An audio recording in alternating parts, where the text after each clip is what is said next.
Let's get things started with a pack of playing cards and a bit of psychological strategy.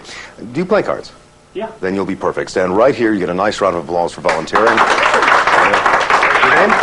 Tom. Tom, this is a pack of 53 cards, but we'll take out the Joker for reasons that'll be obvious in a moment. So now it's 52 cards, and the reason is that every card has a mate now, which will be important as we go along. You say you play cards. What's your game? Poker. Poker, perfect. Then you can get things off to a fair poker start by shuffling the deck together. Go ahead. A professional. You can sort of push them together, otherwise it doesn't really count as a shuffle. Splendid. And in fact, I'm going to get you some assistant shufflers just to make things as fair as possible, all right? Sure. You. Could you take about a quarter of the deck and mix them up? And let's see, about a quarter of the deck for you, sir, if you do the same thing here. It's about reasonable enough. How is your shuffling technique? Pretty good. Pretty good? All right, then I'll give about a quarter of the deck to you. Go ahead. Okay. And lastly, but not leastly, shuffle them up again. So now 5 people have actually been involved in shuffling this deck. When you're satisfied they're mixed, I'll take them back. Good. Great. Oh, she wants to do a little extra. That's all right. One time. Okay. Now, here's the way it works. I've got a situation here where everything is completely mixed up by various people. I'm going to turn my back, and you will take any one of the 4, okay? From that, you will remove a card and place it into your pocket. I want you to know what it is, but you can do this one of 2 ways. You can either hold the cards face down, pluck one at random from your chosen group, and put it in your pocket. Or you can look at the cards, decide which one you like from that group, and put it in your pocket. Either way, you will have a free choice that is in your pocket. Do I make myself clear? I think so. All right, pick up any one of the groups. Mix them again if you like. Remove a card either with the cards face up or face down. Look at that removed card, put it into your pocket. Remix that packet just to be sure. Replace the packet on the table. And I'll turn to face you. Now look, we've had a deck of cards shuffled not just by you, but by other members of this group.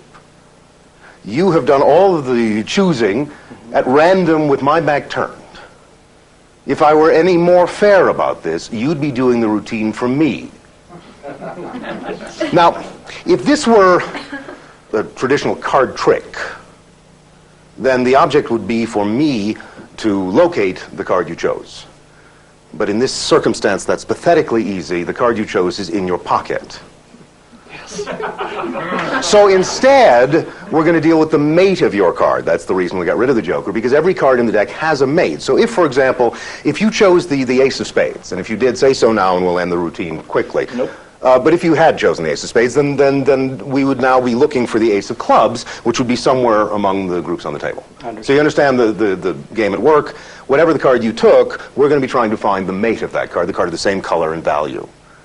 Now, do you happen to know which of these 4 groups contains the mate of the card in your pocket? Not in the Well, slightest. if you don't know, then clearly I cannot know, and that's what makes the thing so fascinating, or at least in theory.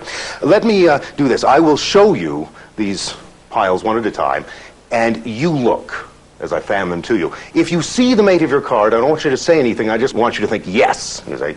And if you don't see the mate, I want you to think no. But do this all silently, and we'll see if I can in some way or other try and give you a sense of whether the mate is there. You're thinking no. Correct. Correct. So the mate of your card is not among this group. All right. In real-world terms, that's an applause cue, but we'll move on. No, they're not sure. Look at this group, and again, if you see the mate, say yes, but do it mentally, and if I'm getting a no. Correct. It's also not here. Okay, let's give this group a shot. Whoa, that was a loud yes.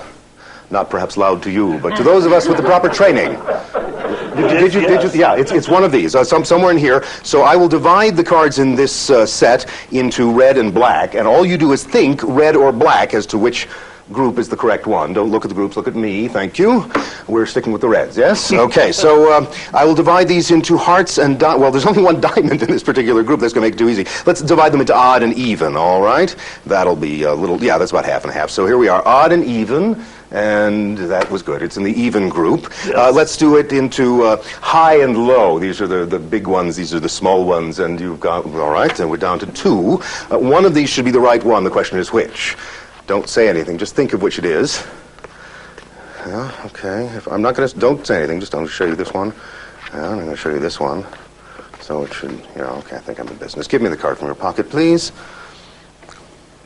And the card is the 8 of diamonds. So if I have done what I set out to do, the card that I am holding here should be the